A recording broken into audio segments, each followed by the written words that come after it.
Let's call this meeting of the monthly Firefighter Book Club to order.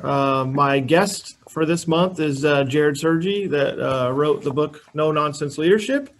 And cool thing about this is Jarrod's also the one that is pushing me to write my book again. I was on hiatus for a while, and then Jarrod's book comes out, and I'm like, that's it. Now I got to get my book done just because Jarrod got his done. That's right. Jarrod is my catalyst right now, which works out really well. We got some cool stuff lined up. I just got Brad Mayhew's book in my hand the other day. He finally shipped it. I don't know where he's been, but finally, Brad, thank you for shipping your book out, even though it's a quick read.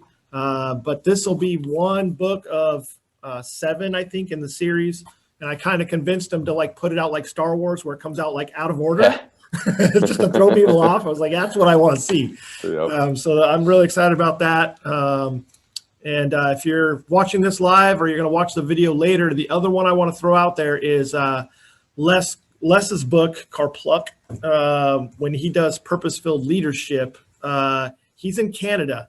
So order your book early. It's probably going to take a while to ship, so you have a chance to read it and get through the material. I wanted to kind of throw that out there because it's probably going to take him a while to ship books out, especially if you're getting autographed books. So a couple of announcements there. And then at the end of this one, like I said, I'll be doing a couple of quiz questions regarding from Jarrod's book to give you Steve Przyzabowski's 101 tips for promotional. I know I got a little segment in here. Jarrod, you're in here too, right? I am, yeah. There's a lot of good information in this book, and I got a couple of copies that I'll ship out for free if you can answer a quiz question based on something that is in Jarrod's book or something that we talked about today. So at that point, I'd like to turn it over to Jarrod to say hi. Yeah, hey, what's up, everybody? Thanks for jumping in. First, I'll go back to Jesse's book. I got the chance to read it a little bit, and I can tell you, when I read it, that was one of the things that, putting out employee fires, I didn't get a whole lot of that as a firefighter. One, I wasn't an officer, so I wasn't dealing with those problems. And typically the way it worked is you never really talked about those scenarios until it was time for promotion.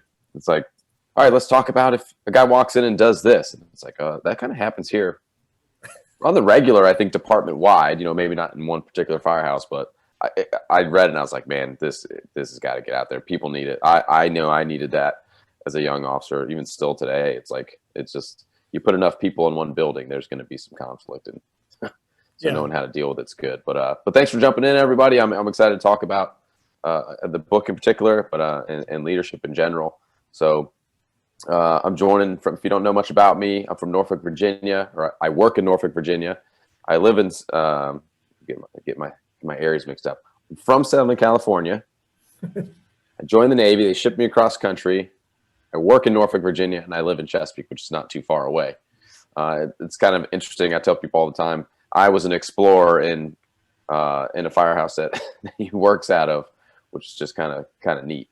Before I left for the Navy, I was just running around chasing fire trucks out there. So, but I've been in Norfolk for about 16 years now. I'm an engine captain. I've been a captain for the last almost 4 years, and then I guess a company officer for close to 10 years total now. Stationed at Engine 1 downtown. It's a cool place to work. I got a lot of guys there that love coming to work. It's a fun place to be. I still love going to work every morning, and that's me. Yeah. And it is funny, literally, I didn't even know this, but I met Jarrod when I was teaching out in Virginia Beach. And then he was like, yeah, I'm from Southern California. And then he tells me that he was really an explorer at the fire station that I'm assigned to right now. It's so cool to kind of hear. So the first thing that I want to talk about, even though I know that you would rather talk about nozzles and high-rise stuff, it's probably killing you that you can't on here because we're just going to focus on your book. My other passion. Yeah. Yeah, Jarrod's a big propeller head in that stuff. But first and foremost, so obviously you talked about the Navy, your military stuff. And I think a lot of times we go back to, we see a lot of leadership movies and we read a lot of leadership books, and it always goes back to the military. And I think sometimes it's that leadership under fire. You're kind of forced to be a leader, whether that's the way that they train you through recruit school and all the way up, or some of those decisions that you're making under fire, like I said, and that you might not be able to like go back to your fire station and give these big inspirational speeches on cleaning the station, but I think a lot of that you can still apply to the firehouse. So how does your experience in the Navy kind of apply to what you do today? So I was fortunate, I didn't know what I was getting myself into, probably like a lot of 18-year-old kids. But when I joined the military, it's like you said, there was no choice really to not step up, or even promote. Really, it was like you either stepped up or you stepped out, or you stepped aside, you did something else. It's almost like the military just demanded that you step into a leadership role, and at a young age. I mean, the Navy is full of a bunch of 18-year-olds supervised by a bunch of 23-year-olds, in charge of millions of dollars worth of equipment.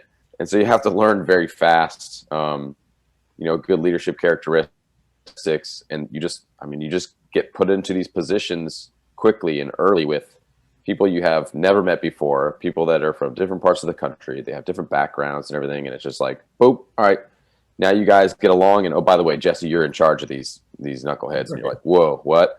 And so it's, you just kind of crash and burn along the way.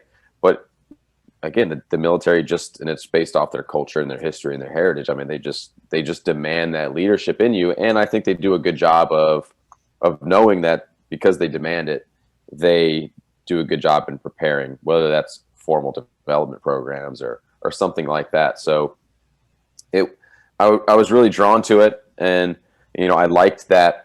I'm the type of person, it's kind of weird. Some people, I don't know if anybody watches that same way. I am like a structured guy. And it's like, again, it comes from the military. I like being told to wear a uniform. I like being told this is where I got to be at 7:00. I like having a routine. That's just me. And so when I was getting out, my grandfather he retired from Los Angeles County, and he worked in Baldwin Park. And so I was familiar with the fire department. I wasn't like super into it as a kid. I wasn't that guy that grew up and was like, oh, I want to go in the fire department. This is what I want to do. I liked being in the military. And then when it was time for me to get out, I knew that the fire service was very similar. And so it was an easy transition for me. And I was able to take a lot of those things I learned when it came to leadership and followership and trying to manage people the best I could into the firehouse, and I think that helped me a lot with dealing with all kinds of different situations. Yeah, it's pretty amazing. I got to hang out with Mark Davidson out your area as well from Fairfax. Yeah. And we talked about that big connection between the military and the fire service, where literally in the Civil War, they were looking to recruit people that already had certain leadership abilities, used to being under pressure in extreme events. And they recruited from the fire service, fire brigades from all over the New York and different areas. And then eventually when the Civil War ends, well, then the fire service is looking to recruit people that are used to making decisions under critical, so then they recruit those same people. And that's how we really became a paramilitary fire service, like we talk about, is really that Civil War connection. Because before that, our fire brigades were kind of a European model and a little different in rank structure than we have today. And it all comes from that. And the other one you brought up that's pretty interesting is like how you're talking about 18-year-old to 23-year-old kids like responsible for millions of dollars of equipment. And it always reminds me of that, like that Bruno Cassini thing he talks about, empowerment of I'm the fire chief. I'm at home sleeping, and I expect those people to be making decisions at 2:00 in the morning that they're not going to wake me up for. And I have to give them expectations. I have to empower them to make those decisions. And he says, and I got to trust them. But every single day they're taking a $1 million fire truck down the middle of Central Avenue in Phoenix, Arizona, making those decisions and shoving tubes down people's throats and shocking them. And, and he goes, and every single day they could wreck the entire city in 15 minutes if they wanted to, but they don't, they take very good care of it. And, so I think that goes back to what you're talking about is when you're teaching your people, giving those expectations and empower them to do those things. And you have to decentralize that from the fire chief down to that level. Absolutely. Yeah. So when you start talking about followership, there was a thing in the book that it talks about in the earlier on portion that you had 22 different personalities, needs, and values. In an engine company, we're usually dealing with 3, maybe 4. In the really great places, 5. I guess if you're talking about leadership and you're staffing a 1-person engine crew, then that's just kind of like that Bill Cosby comedy show. Like, will you stop touching me? And you're a single child parent. Well, then something's wrong with your kid. But talk about managing 22 different personalities, values, and. Yeah, absolutely. So it was a challenge for me initially, and I'll be honest, when I was put in that position, is they called it an LPO, which is, I don't know if anybody did some time in the Navy. It's a leading petty officer. It's very similar to a company officer of a station, almost identical. I made a lot of mistakes initially because it was like, again, when I was 21 years old, I was 22 years old. It's like, I'm the boss, and looking back now, I'm like, I was the boss when I was a 22-year-old kid, but I almost felt like, I acted on a lot of authority alone initially, and I didn't try to get a lot of people's trust initially. It was just like, I'm the LPO, you're not. That's how the Navy works. And so I made a lot of mistakes along the way when I first got that position. What did help me, and this was just the model of that military structure, is you were not allowed to just come in and be like, oh, well, Jesse's good, he's going to be the LPO. Like, you have to work your way. You have to spend time in different, with my job in particular, I had to spend time in 2 different shops. I had to be what's called a work center supervisor, which means I'm in charge of one of those shops before I become the LPO. So I'd like to think that I had credibility when it came to, I was competent what I was doing in those different positions. So when I became the LPO, I think they trusted me in that sense. Like, they knew that I knew how to do the job, that I expected them to do the job well, but I had to work a little harder to get the trust of all those folks, especially 22 of them. So I had to learn quickly that, one, I didn't know it all. I had a lot to learn. Not only about my job, but leadership in general. And, I had to learn that it was okay to ask for help, like, hey, man, I'm struggling here. Like, I'm the boss. I'm supposed to know it all. And I had to go to my chiefs on occasion.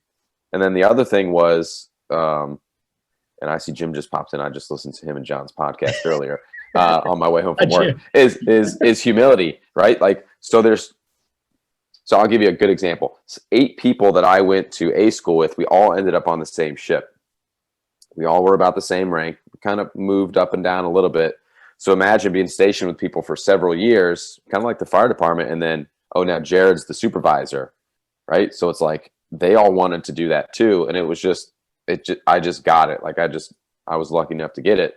So I had to make sure I was humble and not, I didn't want to poke them in the eye or brag or just have this hubris about me. Like, well, again, like, I'm the boss. You guys should just do what I say. It was, I want to make sure that they understand that we have a good relationship. I'm in this position. I want to build a good working relationship full of trust and everything else like that. But it was very, very difficult, especially for me as a kid from Southern California. I got a guy. I didn't go out of the country much. I went to Colorado a couple times. I got guys from Texas. I got guys from New York, the middle of the country. And it was, they all have different, again, like I said, different backgrounds and everything. And it was like, well, why do you speak that way? Why are you talking that way to this person? I don't understand, And so those are the things that I learned early, and it was very difficult for me initially. But I think once I got on my feet, I asked for some help. I had some people along the way that helped me out. I was able to kind of get on track, and I like to think I did well when I left. Yeah, I think a lot of us, when we first promote, we think we can just get everything done just by yelling. And like you said, you quickly figure out, like, look, this is not the way to get people to do work. It only lasts for so long. And and I, like you said, you kind of read my book, and applying fireground terminology to dealing with employee fires. The Slicers acronym was like the easiest thing that I ever did with it, because I already had the RICE-L acronym as far as types of power you can apply: reward power, legitimate power, coercion, all that kind of stuff. And adding sympathy and empathy and social power to make it Slicers was just like the easiest thing ever. But you can't tap into coercion all the time. You can't tap into reward power all the time. you have to like figure out, well, how am I actually going to get them to actually be productive things there. Um, so and amazingly enough, myself and Jarrod did an episode of firefighters and fire trucks getting ice cream together. Unfortunately, we call it the lost episode because that video is nowhere to be found. We don't know where the recording is. But there was an interesting topic of discussion that we had in there, and I'm going to relate it to where you're talking about getting pinned, getting the collar brass, and even in the book, you actually talk about tacking on the crow, right? When you actually started doing the petty officer stuff.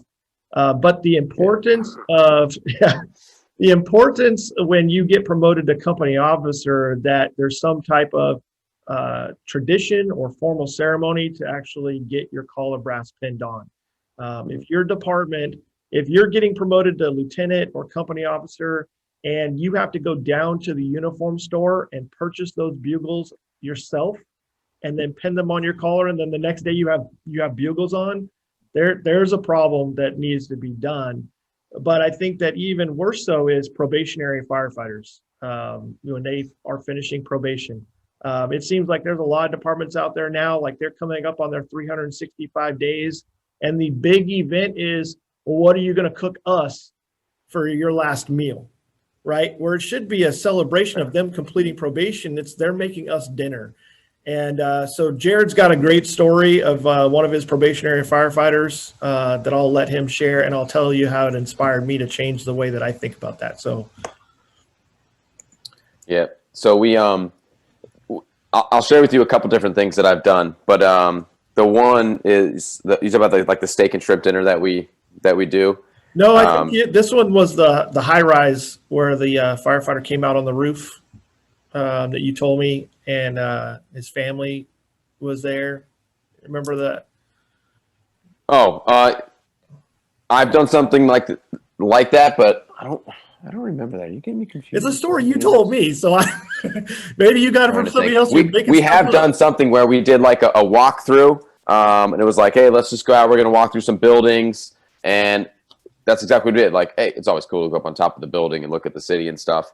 And we coordinated with this person's family, I snuck them in there, like got all the building managers to agree, put them up on the roof, and then when they walked up there, just made a big to do about it. We actually had I don't know if I told you, we had a helmet shield that we gave him for the station. You know, hey, this is what you do. He switched it out on his helmet and took a bunch of pictures. We still do like the meal thing. That is like right. A diehard tradition in Norfolk. That's like one of those things that if we stopped doing, the world would stop spinning. Yeah. And you know, and there's people that don't like it. You know, like this rookie's got to go out and spend $200 and something or more, depending on a station. Like, well, that's just not right. And people are like, but that's just the way it is. Right. And it's like, well, but we shouldn't be doing that. But that's just the way it is here, you know? Yeah. So things like that, things like, you know, getting a plaque, inviting their family up to the station. And some guys are good about it. They'll ask them to come, and I open it up to their family because I want it to be a big deal. Like, hey, you got off probation. Like, you're part of the team. Not that you weren't before, but it's just kind of a milestone. And, you know, we talk about retention and recruitment, and holy cow, are we struggling with recruitment especially. But like retention, I'm not a human resources rep. I don't have these creative ways to keep people. Like, if anybody has ways to keep people from leaving the fire department, I'm all ears. Yeah. But as an officer, those are the things I think that could help us. You know, like if someone shows up to my station the very first day, and this is not something that I made up. I wish I knew who told me that they did this because I stole it right from them. They sit them down the first day and they tell them, look, you are part of a team now. Everything that you do or don't do affects other people. And what you do here is important work. Like, sure, you're going to go pick people up out of bed, you know, or up off the floor. You're going to put them in bed. You're going to go get in your gear for some kids and do a big show for them. You're going to install smoke detectors.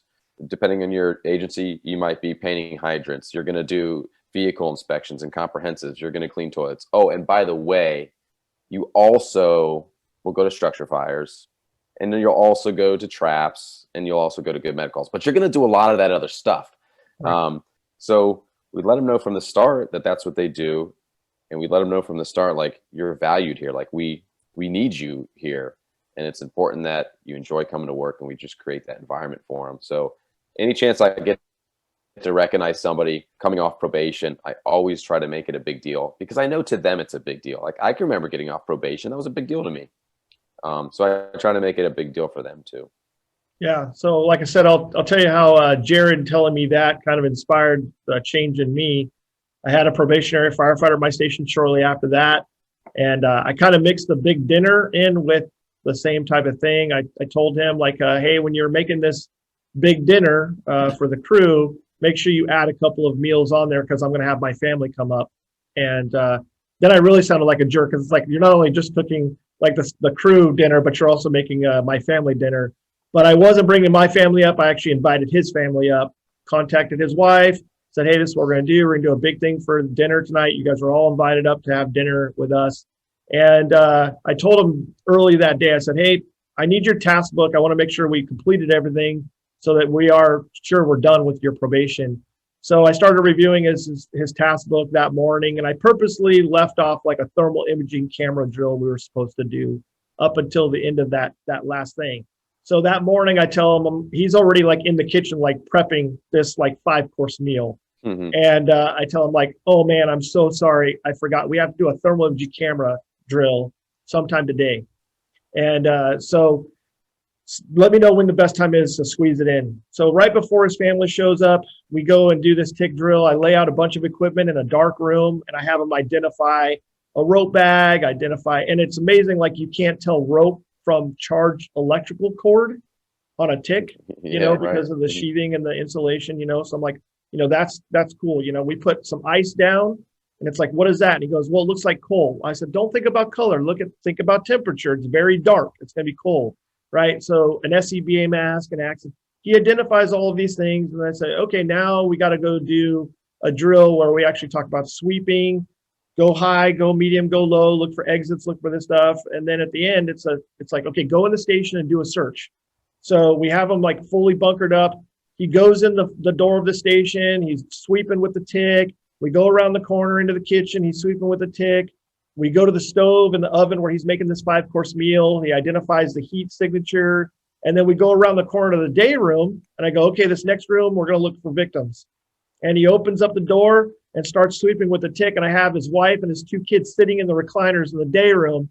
And he sweeps across with the tick. He goes, I got one. I got 2, And then we turn on the lights, and his family's in there. That's cool. And all that. So I appreciate that, dude, because that was the biggest takeaway that me and you hanging out that time that I took away from that. It's like, look, this probation is about me having a good meal. This probation is about celebrating his finishing whatever 12 months, 18 months stuff. Right. So I wanted to share that story with you, because that was good stuff that inspired me on that. That's awesome. So the other thing is, you said you got a couple of things out of the military. The 2 big things when they did tackle the crow, like you called it, is everybody always said, take care of your people and don't forget what you came from. Can you elaborate on that? Yeah, I can. Yeah. So for those that are watching that may not be familiar with the tacking on the crow, they're literally just punching you in the arm. So, you get your crow on your sleeve, and then everybody who's already been promoted to a petty officer, they just come by and they just waylay on you. I mean, it is miserable. I don't know if they still do it in the Navy. I tend to think they probably don't now. But I mean, my arm was black and blue, and it was just miserable. So, I mean, there was people going to sick bay because they couldn't work because their arm was so bruised up. And it was like, oh, well, yeah, it's, you just got frocked. You got your crow tacked on you. You go to work Thursday, go lay in your rack. And like, that was just the norm. Right.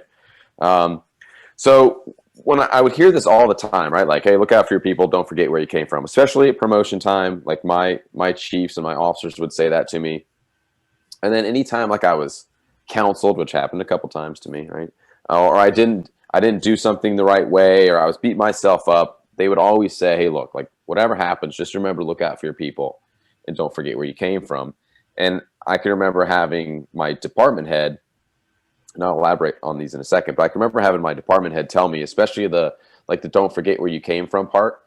He's like, look, there's been times where I have, and he's like, and I feel like I'm a pretty good leader as a department head. He's like, but I feel like I have forgotten where I came from sometimes. And he says, and I don't think I do it on purpose. I don't want to do that on purpose. No, who would, right? So I think you have to actively like remind yourself of that by whatever way you do it, whether it's, if you're an executive chief, you just get out of the office and you go putz around the firehouses for a couple hours. As a company officer, we get bogged down with reports and evals and everything else, and it's like, wait a second, let me push myself away from the desk and go get involved from the crew. Let me jump in a workout with them. Let me go do a drill with them. I think you have to actively work at that.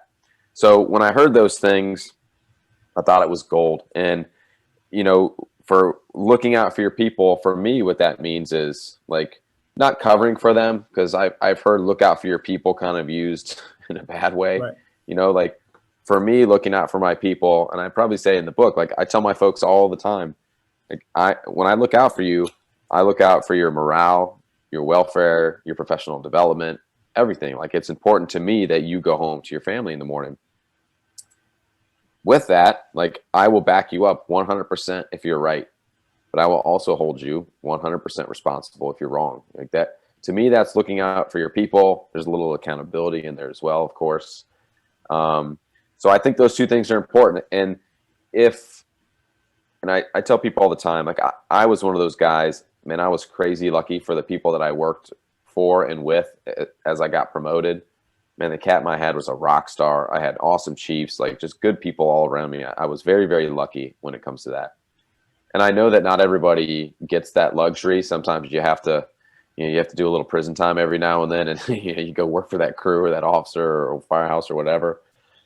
But you want to do better. You're inspired to develop people and inspire others. And I think if you do those two things, and if you do them correctly, you look out for your people, and you don't forget where you came from, and you do it with empathy and sometimes compassion. And I think you're more than halfway there as far as, gaining trust or developing trust and credibility amongst a crew. And I think they'll see that in you if you're making those attempts and you're honest about it and you're humble about it and things like that. Yeah. Well, and you kind of just brought up that whole, sometimes you got to do that management by walking around and, and at the same time, as a company officer, you got to understand, like they also need their own space sometimes too. You can't just always be part of the crew. If I go out and do some management by walking around and my engineer and firefighter are out in the apparatus bays and they're yucking it up, and I come out there and all of a sudden they lock up, and it's, you got to know they're talking about one of two things. Either they're talking about something you don't want to know about, or B, they're talking about you. So yeah, I have like my off limit places in the firehouse, like the bunk room. I don't ever go in their bunk room. I just don't, like, unless I have to go in there, like I'm chasing a rat through the fire station, like it just happens to go in their bunk room or something. I stay out of there. That's their safe space, right? I don't mess around with that area. That's kind of an off limits place for me, because you're right. They have to have that time to disconnect and unplug and do whatever they do when the captain's not around, right? Yeah, for sure. And it goes back to another thing that you talked about in your book is sometimes you also have to be a good manager, right? You talk about, you got to do reports, you got to do some of that stuff, right? So what's some of the things that you found in your role as a company officer that are difficult in being a manager? So that was one of the things that I was, I guess I'll just say, not really prepared for it. It's like, what's the captain doing in there, man? What the hell's that guy working on? And then it's like, whoa, I've always been in a bigger station as an officer. So I've had anywhere between 11 to 15 people on my roster.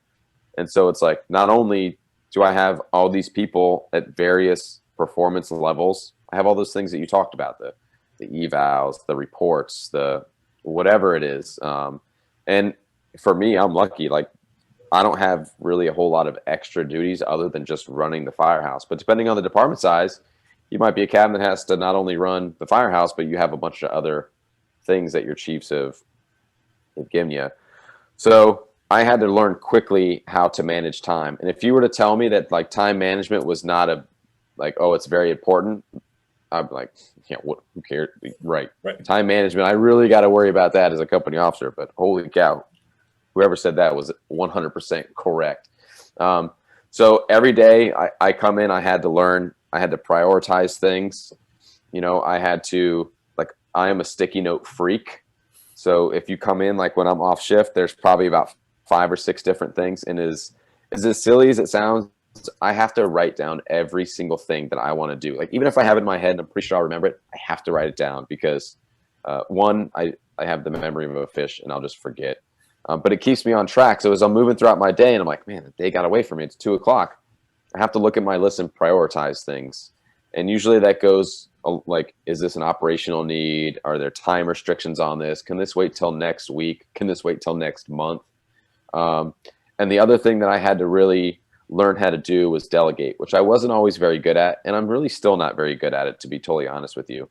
So that's something that I have to work on, is just being able to let go of things and projects and give them to other people and trust that they are going to do them correctly, because many times they will. And I have to provide direction every now and then, but that is absolutely something that I'm trying to learn to do better, is just delegate those things instead of taking it all on my plate. And it could be a challenge, and especially in a large station, if kind of that's where you are as well. Yeah, and that's the big thing is, I mean, you have to delegate, not only because you're just so time overloaded as a company officer, but it also is empowering your people. It gives them that ability to do things, gives you opportunities to praise them and give them corrective action if they're not doing something correctly. But a lot of times we under delegate. Sometimes it would take me a lot longer to explain what I want done, and I could just go do it myself. So Yeah, we get into that exactly. trap and the delegation. You talk about having a to-do list in here. That's huge in time management. Being portable. If I go work at another fire station and I don't have computer files that I can access on a thumb drive or a portable drive, and I'm working an overtime somewhere else, it's like, oh, well, I can't work on that today because I'm not at my own station. Well, then you're not doing yourself, a service. And time management is huge. I think pretty funny is there was a year that I was teaching out in your area, Virginia Beach, and they called me up like, hey, what classes do you want to do? And I have a list of classes I can do. And they're like, well, why don't you do your time management class? And I rolled my eyes like, really, that's what you want? You want this? Nobody's going to come to that class. It was one of my most attended I went to classes in Virginia Beach. So apparently I'm not the only person that has time management problems. And the best part about that was there was a storm going on in Texas. I had a layover where I had to go to San Antonio. I had to fly out the next day. I was almost late to that class. I'm like, I'm going to teach a time management class. I'm going to be late to it. So, time management is definitely huge. Looks like we got some questions coming up here. One of the first ones that's coming up: what's your best piece of advice for aspiring or new company officers? Yeah, so I see Jim's got a couple in there. The second one's going to tie into it, and it's the first chapter, is just preparing for the role. I think that is the most important. The advice I would give to people, and I always struggle with this because I always want to make sure people are promoting for the right reasons. So maybe that's number one, right? Like, don't promote to I'll be honest with you. There's people in my department, they will promote to get off the ambulance. It's like, could there be some benefits to that? I'm not saying there isn't, especially if you've been doing it a while. I mean, that could be a kick in the stones if you've been riding on a busy ambulance for a long time. I get it. I'm a paramedic, right? But do it for the right reasons. Like, don't do it just because you get your own bunk room. Don't do it because of the prestige, if you think that's what it's going to be there. Do it for the right reasons. And for me, the right reasons is, you have to promote for the organization, meaning promote to be able to inspire and influence others. And, for an aspiring company officer, I think we mentioned it earlier, is you have to be credible. If I'm working on a promotion and I have done nothing for the last however many years, and every time somebody walks in the firehouse, they see Jarrod doing nothing. And then I just prepare for an assessment center, but I don't prepare for the position, like Steve says, right? Like, all of a sudden, boom, the following week, I'm a lieutenant. Like, there's no magic. Like, there's not a secret ceremony that goes on behind closed doors where it's like, ooh, all of a sudden you are competent, you are credible. People are going to trust you, so you have to, if for 1 minute you think, what, I'd like to do this a few years down the road, like find somebody that you would like to be like a version of yourself later, and like, hey, what did you do? What did you do to prepare? One, you got to be competent, right? So did you take classes? Who did you listen to? Did you find a mentor? Did you pay attention to what they did on the fire ground, on the EMS scene? So do those things, truly prepare yourself, because once you become a company officer, you are responsible for outcomes. And if you don't prepare people and you don't prepare yourself, especially, you will only contribute to poor outcomes, whether that's poor outcomes in patient care, whether that's poor outcomes on a fire ground, poor outcomes in customer service, God forbid, poor outcomes in an injury, a career-ending injury or something like that. Right. So if this is something that you want to do, I think take it seriously. People ask me, well, how do I know if I'm ready? And that's a hard one for me too. What I tell them is, I say, look, if you are ready to put others before yourself and you feel like you are confident in your skills, you don't have to be the best. I'm certainly not the best. I have a lot that I need to work on. But if you feel like you're in a position where you want to inspire others to be better, you want to do it for not only their professional development, but for the department, the organization, and you feel like you are technically competent enough to move into that next role, then take the test. And if that's 5 years or 10 years or whatever, the time frame, I'm not going to go down the rabbit hole with time to promote, but I think mindset is important as well. And I've seen people that are full of piss and vinegar and they want to do great things for people and their department, and they promote and they just are rock stars, and they got 6, 7 years, 5 years. And then I've seen people that have 20 that don't have any of that and promote, and they're disasters. And I've seen people that wait 20 years and they're rock stars too. So it goes back to the mindset, and it goes back to what have they done to prepare, and once they land in that, a new officer, once you land in that position, kind of like what we were talking about earlier, don't feel like you're going to go and lead off authority. Like, just ease into things, right? Earn trust amongst your crew, talk to them, build relationships. And it doesn't have to be, you don't have to be best friends with everybody, but you got to build some relationships and some trust between each other, because you're going to ask them to do things that, could potentially get them hurt. You're going to ask them to do things that may be uncomfortable. And then above all else, you have to lead by example. And, preparing for the role, if I'm your lieutenant and you're getting ready for promotion, and here I am trying to give you all this advice on preparing for the role of a lieutenant or a captain, but I haven't done any of that. Right. I really don't have a whole lot of credibility there. I'm just kind of talking out of the side of my mouth. I haven't done any of those things. So lead by example, which could be difficult to do, right? Because I think we're all a little inherently lazy, maybe just me. But I have those days where I come to work and I don't want to train. I have those days where I come to work and I don't want to work out. I have those days where I come to work and I just don't have that motivation. But you don't get that luxury every single day that you come to work as an officer, especially as a new officer that's building credibility. You have to lead by example. And if you're gonna tell people to do things, you have to be willing to do them yourself or have done them yourself. Yeah. Well, good that question got out there. I didn't know it actually came from Jim Moss. I'm glad that we're teaching Jim Moss how to be a captain still.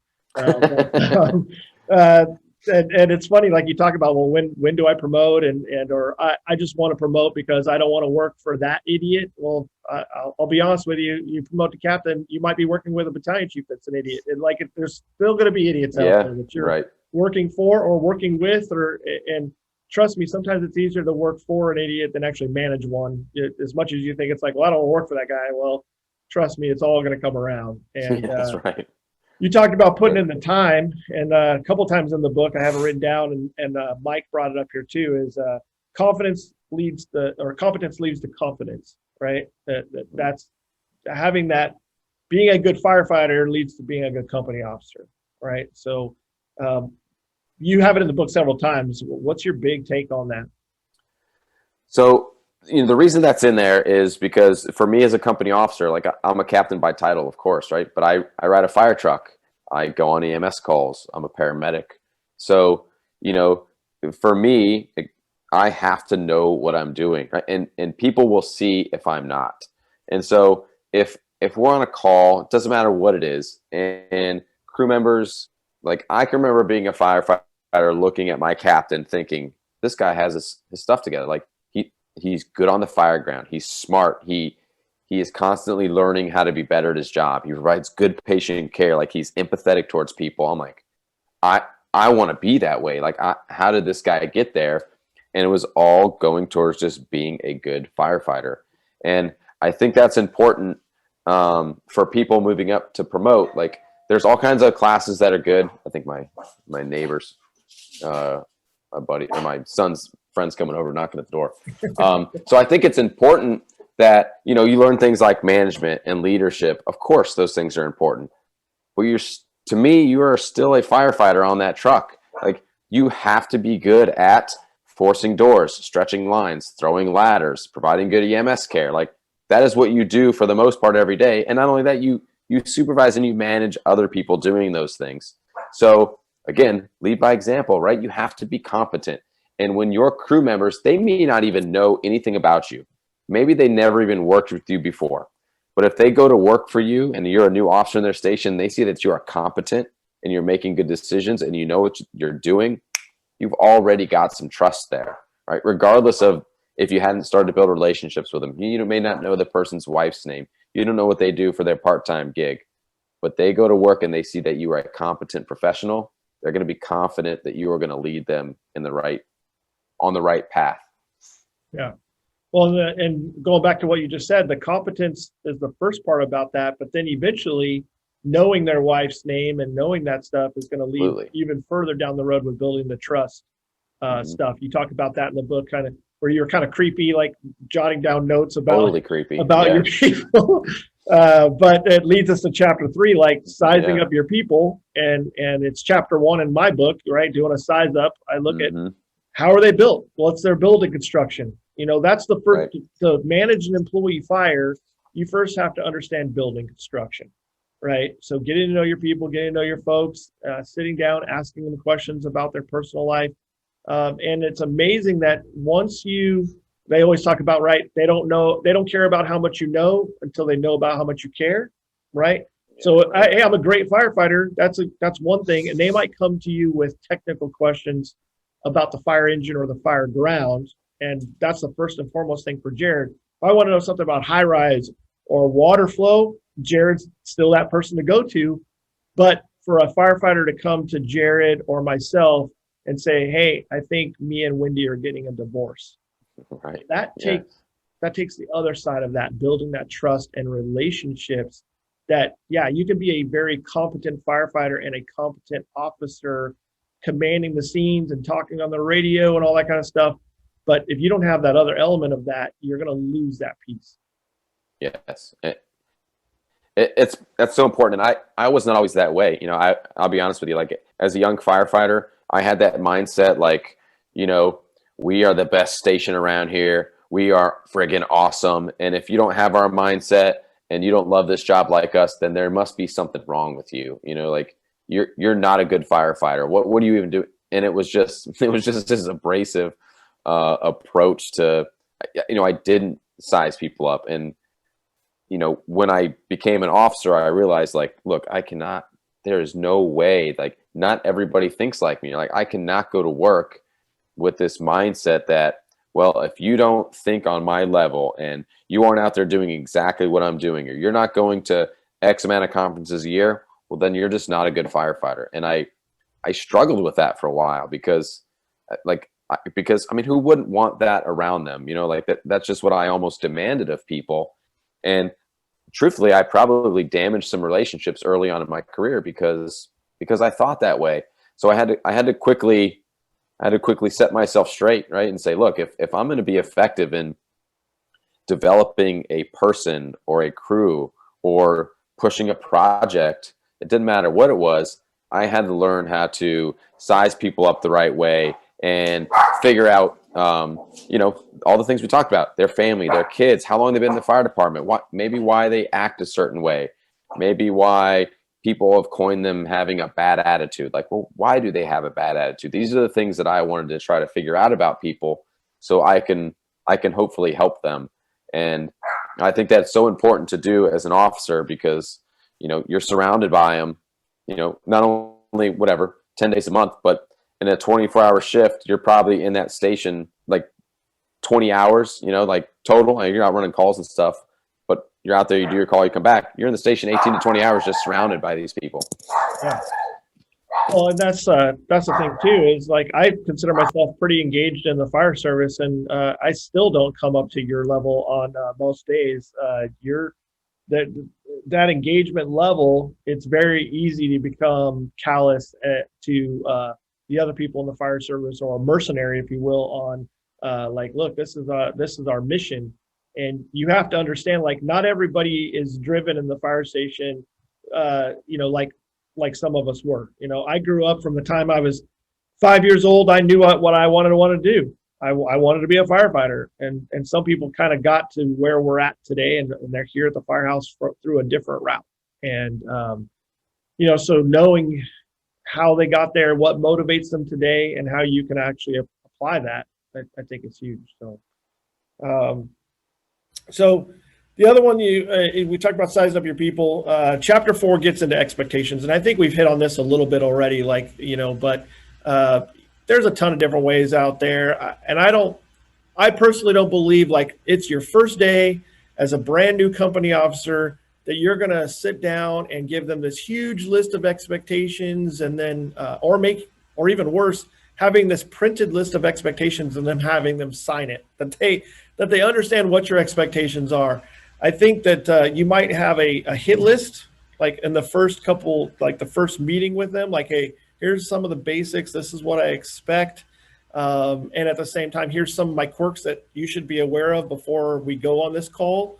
And but expectations are ongoing.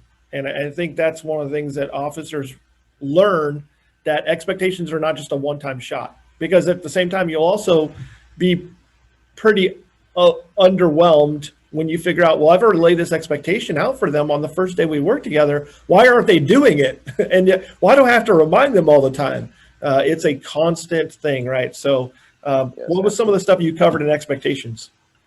So when I first started talking about expectations with people, I can remember one of the guys, currently a captain now, he was like, look, you sit down, you go over your expectations with people. And it's kind of funny, because I was like, well, what do you mean? Like, how do I go over my expectations? He's like, we just go over them with them. We just discuss them. I'm like I sit down at the table with them all and just talk about it.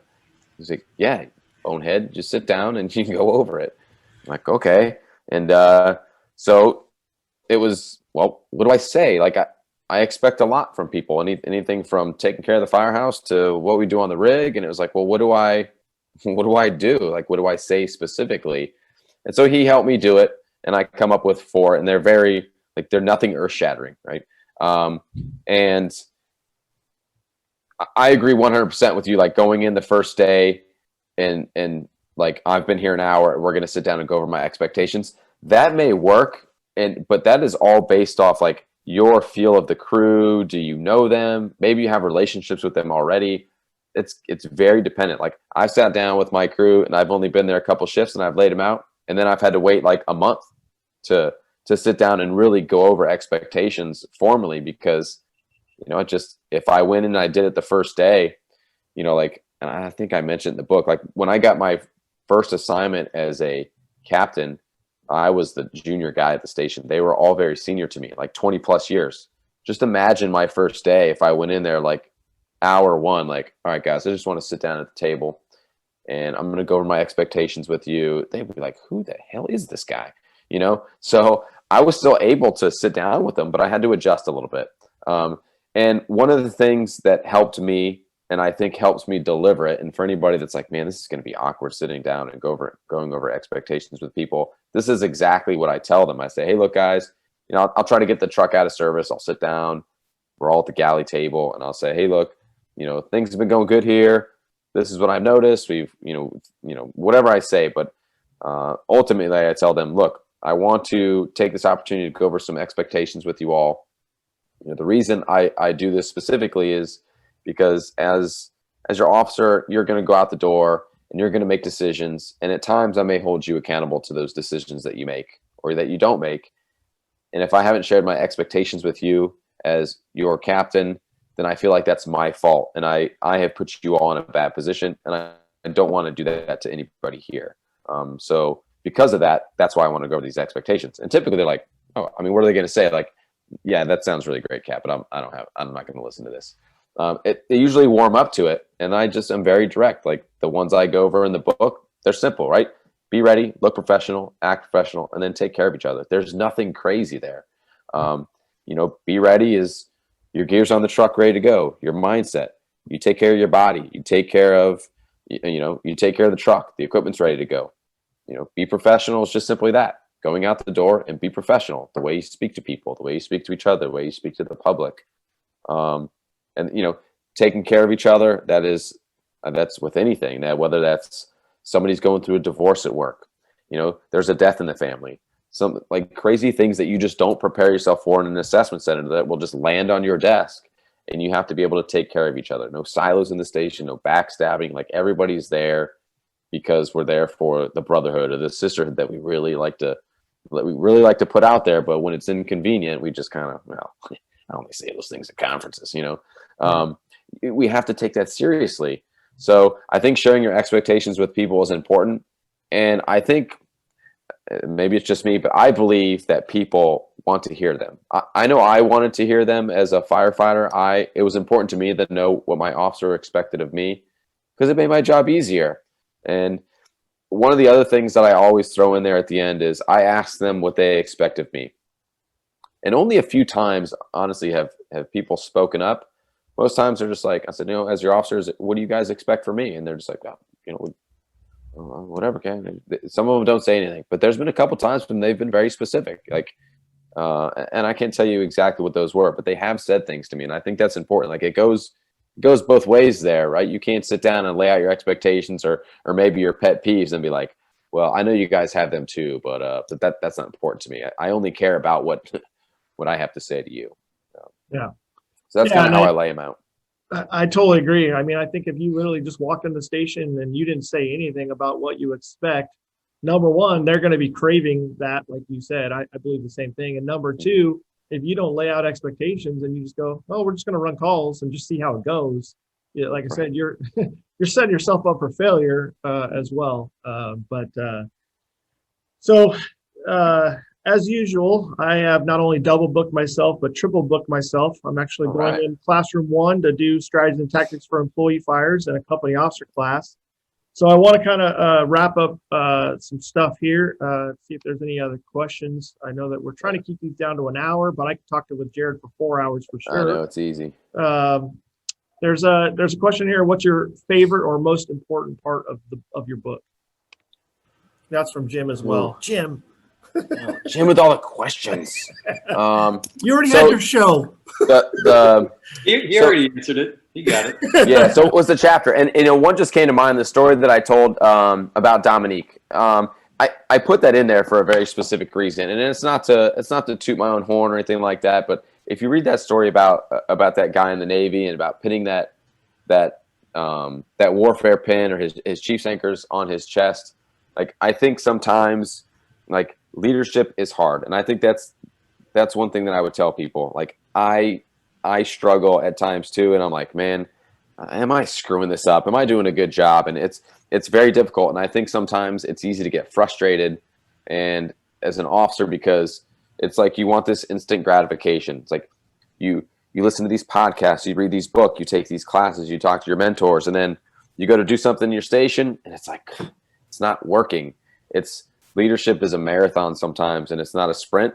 There's no it's like a diet, right? Like it takes time. You're not going to just get like 8-pack abs. Like I'm not going to go in my fridge and eat a salad and then tomorrow I'm going to wake up like, oh my gosh, this is amazing. It takes time, and it's like you might have 3 steps forward, 2 steps back, 10 steps back, 2 steps forward, 20 steps forward. So I think you have to be patient. I think you have to understand that you are dealing with people and personalities, and everybody has a different gas pedal. Everybody has a different tempo, and you have to be understanding of that, and just know that, leadership is not, it's not difficult, but it's hard. Like it's hard to describe. The principles seem very easy. The concepts, like, yeah, of course we're going to do that, but actually applying it can be very, very difficult and very challenging at times. So just be patient. Keep learning. Be humble. Be open to asking for help and admitting when you're wrong. Those things are important. Own your mistakes. Publicly at times, even if necessary. Because again, that's just going to give you more credibility. Be like, wow, this captain's a human being, just like I am, right? Yeah, very cool stuff. So I'm going to wrap up this meeting as far as myself, and then I'll give you guys opportunities. This will be kind of a weird meeting. I'm going to let you guys ask questions to Jarrod specifically after I bounce out, and I'll just keep the Zoom chat open. But I want to wrap up this meeting. Like I said, next month's book is Origins by Brad Mayhew. Very short read, but the weird thing about it, like I said, is this will turn out to be 6 or 7 books by the time it's all done. So there might not be a lot of content that we're covering as far as this book goes, but Brad has a wealth of knowledge on fire investigations, fatality fires, and the Yarnell Hill fire in particular, that he was part of that investigation. But the cool thing about it is, like I said, when it's done, it'll be like 6 or 7 books that jump around in his life on how the very first fatality fire, he was part of the investigation team and how it went, and how we used to place blame on individuals, and now the culture has changed to where we're looking for the root cause and culture and the way we train and things like that. So it'll be great stuff, even though there might not be a lot of content in the book. I guarantee you it's going to lead to some great conversations. Last but not least, I want to, like I said, throw out 2 questions, give you guys an opportunity to get a copy of Steve Priz's book. So the first question I'm going to ask out there is, we talked about pinning on the crow a couple of times, but actually, what bird does it actually represent on there? Anybody throw it out there, type it in the chat, and whoever brings up there first, I'll be getting your info to send you a Priz book. So type it in the chat, guys. All right, Mike Fleming, good job. It is an eagle. I know they call it a crow, but I don't think the Navy one really has a crow on their uniform. And then I'm going to throw the next question. I'm going to throw Jarrod on the spot here. Think of a question, something in your book that if they've read it, that's the whole goal of the book club here, guys, to actually read the book, not just watch the videos. Like, wait, what page was that? Yeah, they're going to look for the answer. So I'm going to have Jarrod ask a question, throw something out there that's in the book that they probably should have covered. Jared's got to look it up, so I know you guys. I know. I was actually going to try to take something from Dominique's story, because where I was going with that whole thing was, that was a guy that worked with me, and then 12 years later, he asked me to pin his Chiefs anchors on. So where I was going with that is, like, it could be tough and it could be frustrating, but then it's like, oh, like the fruits of your labor will surface eventually, and people will appreciate what you do for them. So let's see. Give me just a minute, Jesse. I know you can go. Something simple that's in there. Wasn't prepared. I wasn't. Don't worry, Jesse. I'll take over. You can go teach your class. I'm just kidding. Jim, maybe you got a question there you can throw out to the group. I'm trying to think of something very specific. There you go. Oh, let's see. I know a good one. All right. So this is right up Jesse's alley. So when it comes to dealing with conflict, and I don't know if this is going to be specific enough, but there's a 5-step process that I use for people. And there's one thing in particular that I ask them that really shifts accountability to them, because it's their problem to fix. You're there to help them. But what specifically, when I'm sitting down with somebody, I mean, these words spill out of my mouth. I'm dealing with a problem. I'll even give you the first couple. Like, we've addressed the problem. I've talked about why we are here and why this conversation is important to me. And the next step I ask them is, what? Literally, these words come out of my mouth. Yeah. And it's very similar to the way that I talk about managing conflict and the strategy for employee. You're fired, man. Strategy to employee fires. Yeah. Exactly. How can you fix it? What are you going to do about it? Right. And the reason I do that is because I don't want to have to go to them in 2 months and say, hey, look, Eric, remember when I told you that you had to engage more, whatever? I can go back and say, hey, Eric, remember when you told me you were going to do this stuff? You told me this was your solution to this problem. I'm here to help you fix it, but this is your problem to fix.